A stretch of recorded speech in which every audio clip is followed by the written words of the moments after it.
So today is International Suicide Awareness Day. It's been Suicide Awareness Week for the U.S. And I don't normally talk, I guess, about it. I mean, I hope nobody does.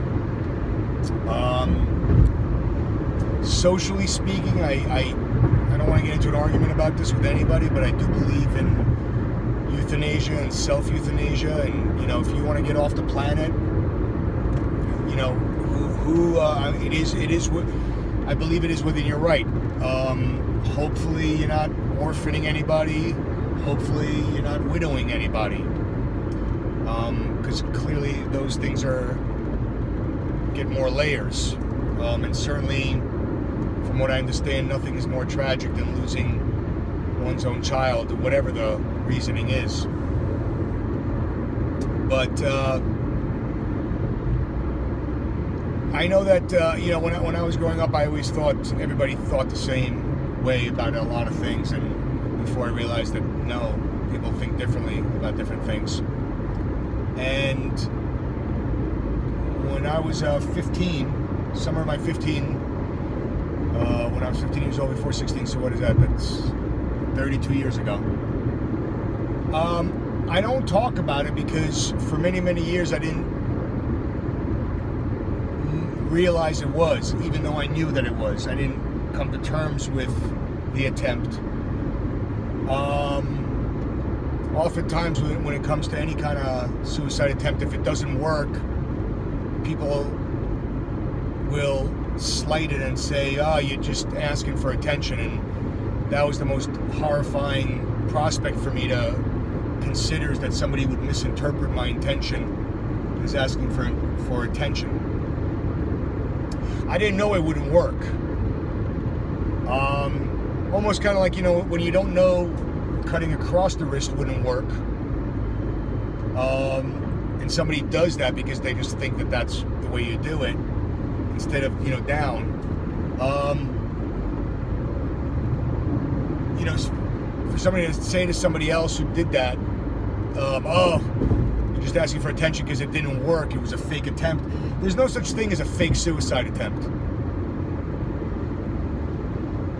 Because if they're asking for attention, yeah, well, then why are they asking for attention, and why aren't they getting the attention they're asking for? Now, then if you're saying, oh, they're needy, I don't want to get into those kind of quantifying remarks or qualifiers. Everybody has their own thing. Everybody has their own reasoning as to why they want to do it. Sometimes people are just melodramatic and they just want to die. So I'll describe my reasoning looking back, and it's not even that I wanted to die, just that I wanted everything to go away. I didn't know it wouldn't work. All I had available to me that summer is I was away at a summer program. All I had was, about several dozen Sudafeds and several dozen Actifeds, and I just started taking it. I didn't know it wouldn't work, but that's all I had. I was ignorant. I also didn't have access to heavy barbiturates. I guess certainly, thankfully, I didn't, because if I did, at that state of mind that I was at, I probably would have taken those. I woke up several hours later, I passed out. I remember crying, going to sleep, thinking I just wanted to float away, that's it. A few hours later, I woke up just high as all hell. Not sure whether or not, is it the afterlife, is it this, is that? I'd be a little bit tweaky in my head. And I remember revealing to the resident advisor in the dorm that I was at that summer. It was one of those high school summer programs for high schools. I remember revealing to the guy, I don't remember what was said, I don't remember what he said, but I sat down and I said, I think I just tried to kill myself. And I don't remember what was said. I don't remember what was done. The next day, I am told that my parents are on the phone, which I freaked out completely. Because he told me he wasn't going to tell anybody. But of course, I think liability-wise, he couldn't do that. And I was so horrified, and I was so, not embarrassed, but I didn't want to hurt my parents' feelings. So I said, well, I thought I was coming down with a cold. And the response was, well, don't take so many next time.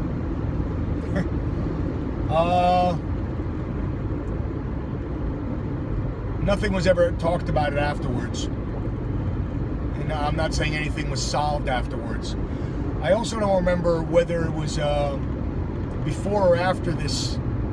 Before or after I was 50. I don't remember if it was before or after this. So I remember going on a boat cruise with my parent and just one of them, my mother, and I was just, and on boats, once you go into international water, there's no drinking age, so I just get completely shit-faced drunk. I'm all upset, depressed. I'm not even going to go to the story. I mean, it's not even one thing. It's just cumulative things. And I remember looking over the edge of the boat and half climbing over. So I had one leg over the edge, knowing full well that all I needed to do was jump. And then I'd be stuck. It's not like anybody would have known that I jumped over the edge. And then I would have been treading water, and eventually I would have drowned or eaten by a shark, I don't know.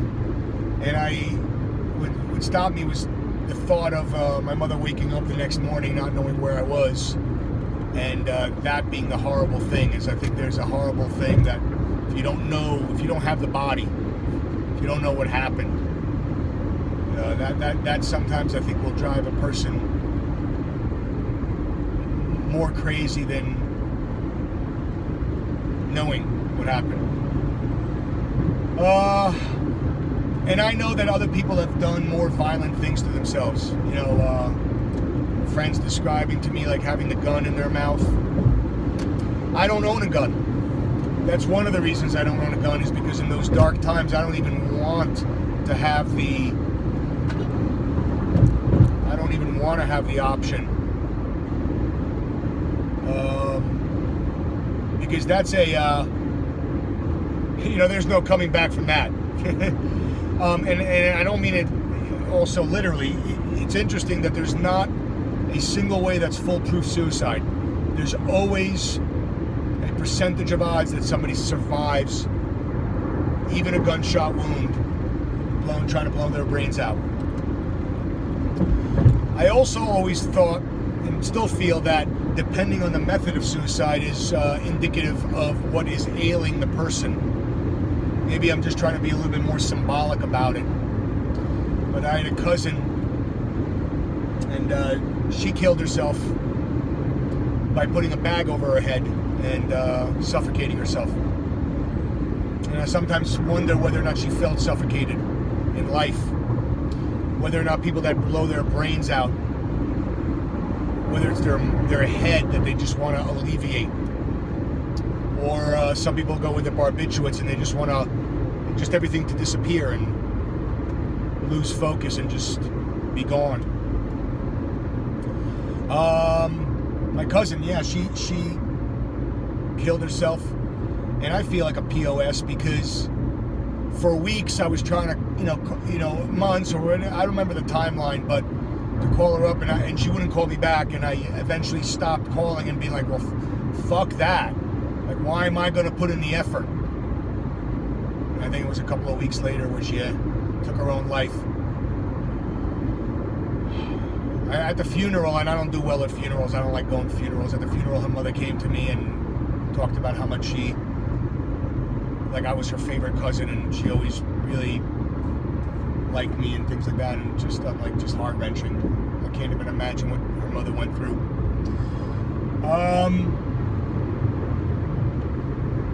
So, and then for me, I remember in high school, kind of back going all over the place, there was a sculpture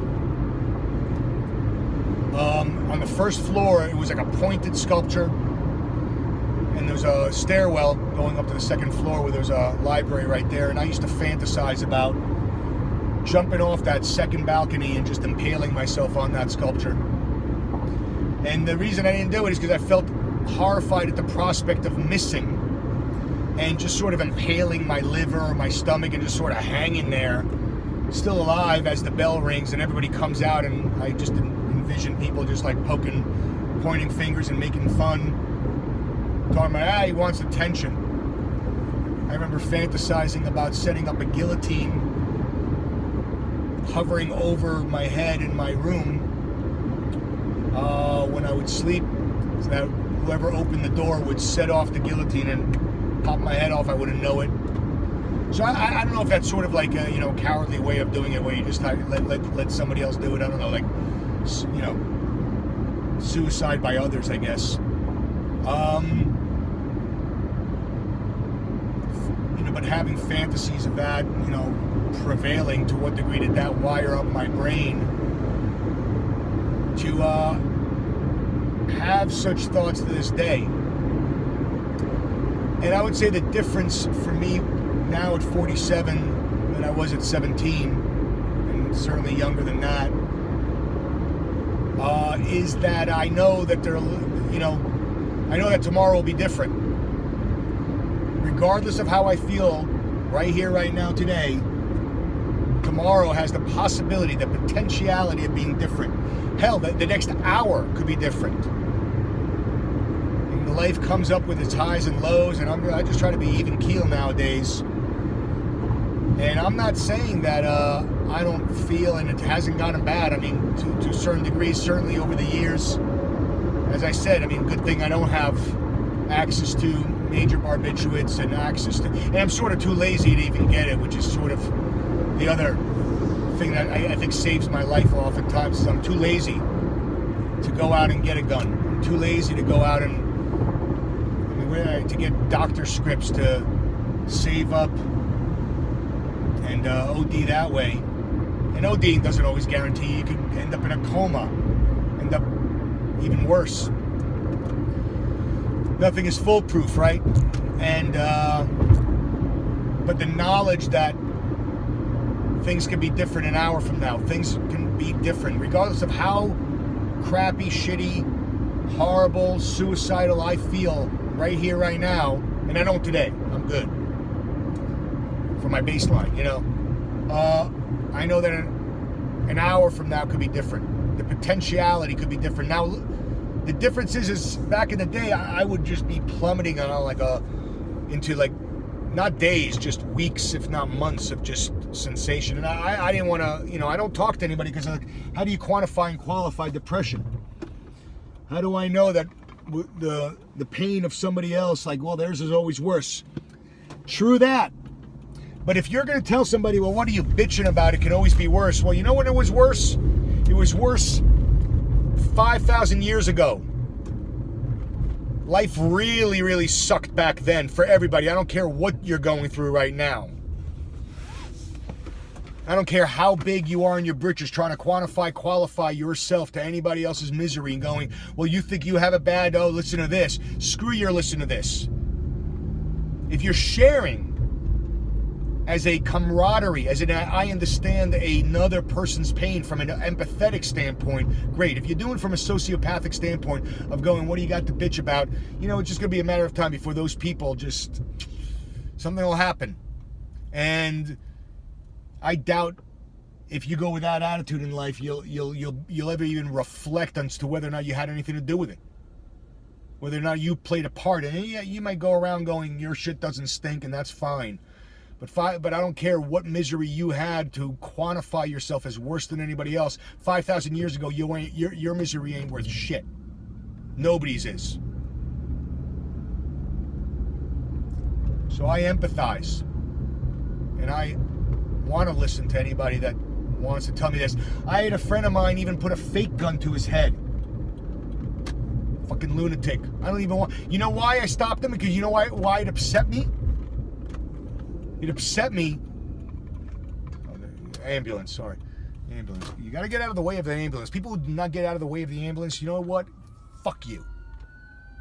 Oh, he's going the other way. Look at that. Anyway, but still, fuck you. Get out of the ambulance way. Pull over. Stop. Could have somebody who attempted in there. They're looking to save that person's life. And look, don't get me wrong. As I said, I started this whole thing. I said, I do believe in the right of people to take their own life. You want to do it? Hopefully you're not leaving anybody behind. My mother's friend was a father of two, went out to a field, blew his brains out, left 2 orphaned daughters behind. So now they grew up without a father. And who knows how anything ends up. You know, maybe it's better, worse. You never know, but that's not the point. And also, I believe in the Kevorkian. You know what I mean? In the future, I don't know, maybe like a time release pill. You get the Kevorkian. The first 3 stages. The first stage makes you ridiculously happy. The second stage puts you to sleep, and the third stage does the job. And you know what? Every Kevorkian should come with an anti-Kevorkian, which is that during the time that you are the happiest, because of that time release, you take the anti-Kevorkian and it undoes it. Now here's the problem with that. People get wind of that. They're just going to take the Kevorkian just to feel that happiness and undo it and this and that. And then you'll end up with people being idiots again. But, so while I am for freedom of people to take their own life if they choose to, and hopefully maybe we live in a benevolent enough society that says, you want to do it, we'll throw you a party, it will make it feel really, really good, you'll say goodbye to everybody and all that kind of stuff, and that's how it gets done. But at the same time, I do know that very few things in this world are chronic. Pain is negotiable. Pain ebbs and flows. I don't want to get into the anomalies. I don't want to get into the people that it is chronic pain for the rest of their life and suffer. I don't believe in suffering. I don't want anybody to suffer. So if you're suffering, you know what? You need to do what you need to do. But here's what I know, is that whatever sensations I'm going through, tomorrow can be different. The next day could be different. The next hour can be different. And if I have tools in my toolbox to help make that next hour different, what can I do to make it different? Can I meditate? Can I go to the gym? Can I work out? Can I not sit and revel in my own misery and self-desperation? Sometimes we're addicted to that, aren't we? The biochemical high from depression. I'm not saying it's not real. If you're coming at me and saying it's not real, man, let's have a different discussion altogether. But knowing that things can be different, that knowledge, and that things change, that knowledge is the thing that saves me. That knowing, that's the thing that keeps me from doing the deed and holding on to this strange freaking life we all live in, right? As my grandmother says, you're born, you live, you die. Very Russian Dostoevsky-esque. You're born once, you die once, and all that's in between. People say, "Oh, I'm not a fan of like people who say, "Oh, I died in the hospital and they brought me back." You didn't die. Our definition of death needs to be a little bit more of permanence. Well, you came close. Clearly, you didn't, because you got brought back. And to that end, thankfully so, I hope anybody that has tried and thankfully failed has made a better life for themselves, developed a better attitude in life, a better outlook. I'm not saying every day is going to be good. I'm not saying every day is going to be bad. I'm just saying every day is going to be every day, right? And all that kind of stuff is what it is, and all that rhetorical bullshit. But To that end, 20 minutes in, thank you very much for listening. International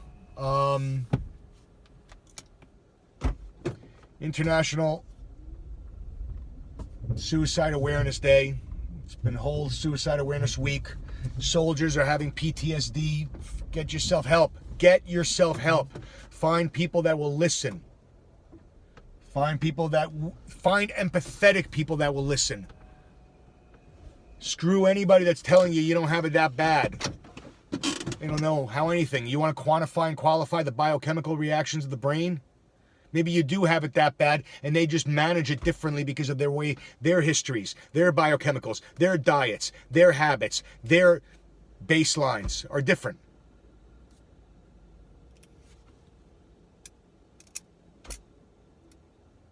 We all have our, to quote one of my friends, and I'm not quoting my friend, I'm quoting him, quoting a book called The Outsiders. We all see the same sunset, right?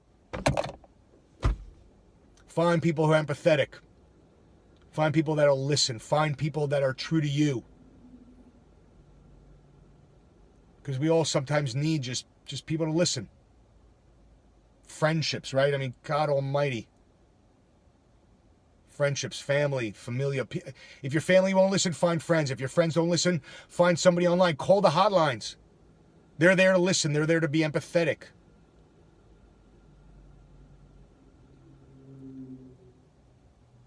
Be kind to yourself. And, we got, 9/11 coming tomorrow for the U.S. I'm sure that's going to be very triggering for people. Be kind to yourself. Just watch yourself. Don't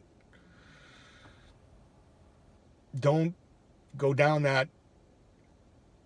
Don't make an emotional avalanche tomorrow, the next day, or the day after that. Just know that it can be different. Know that you can get out of the avalanche's way. Believe that you can get out of the avalanche's way, and then work your ass off to do it. So, on that note, call the hotlines. I had it memorized and now I blanked out of it because I've just been focused on this. It's online. Plenty of foundations for suicide prevention. Plenty of foundations for suicide awareness. Donate to those charities. Donate to veterans. They need it. PTSD. Everybody's got PTSD too, okay? Let's not even get into the quantifying, qualifying of it, okay? Wherever it is, whether you're incarcerated, whether you're, servicemen and women, service person, LGBTQ, just every population that has its individuals within that population just feel the horrors of wanting to take their own life.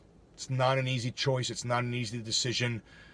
And I don't wish that upon anybody, even though I believe it's our right to do it.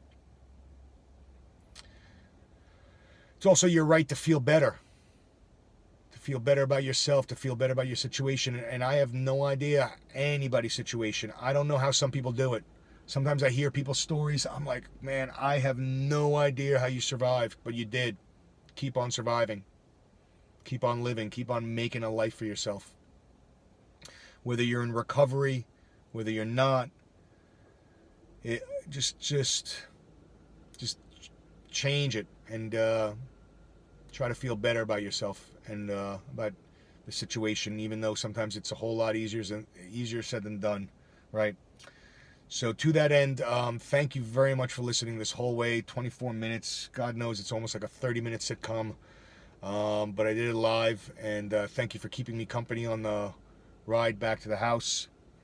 And have a beautiful, blessed day, Zen hard, and, namaste.